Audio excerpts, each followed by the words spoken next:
Hello to my Patreon sponsors. This is another update for you, brought to you from my back porch. You can see I'm outdoors now, and it's pretty hot. Middle of the summer here. It's got to be 96 degrees already. It just hit about noon today on June about the 24th, I think it is.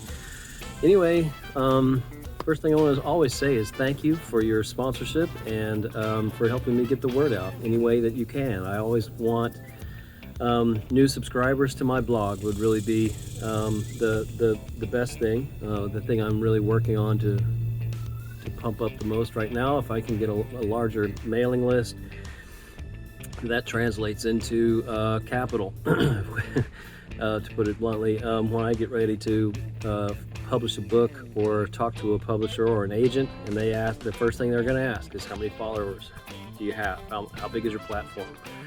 So I appreciate your help in that.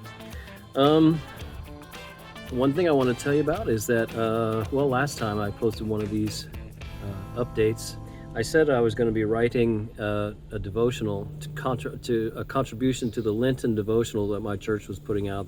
All of the artists in the church were contributing something. Most of them visual art, but there were poets who would write a poem, and I'm a fiction guy, so I wrote a fictional piece.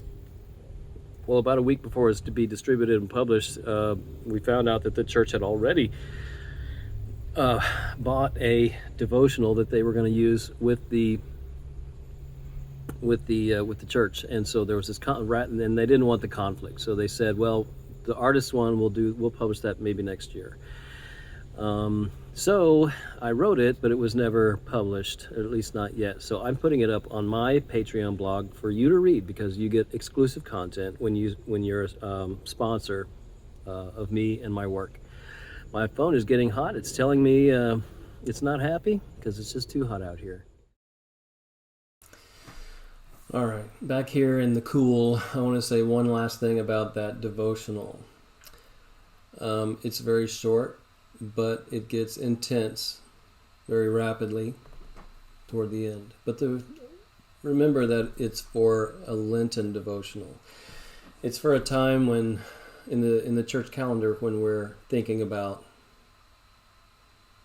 mortality and waiting, longing, suffering, those kinds of things. So it's it's intended to be a device that leads the reader into a moment of contemplation, really, during the season leading up to Easter and the resurrection. So just a heads up, a forewarning about that. It's not as lighthearted as some of my writing is.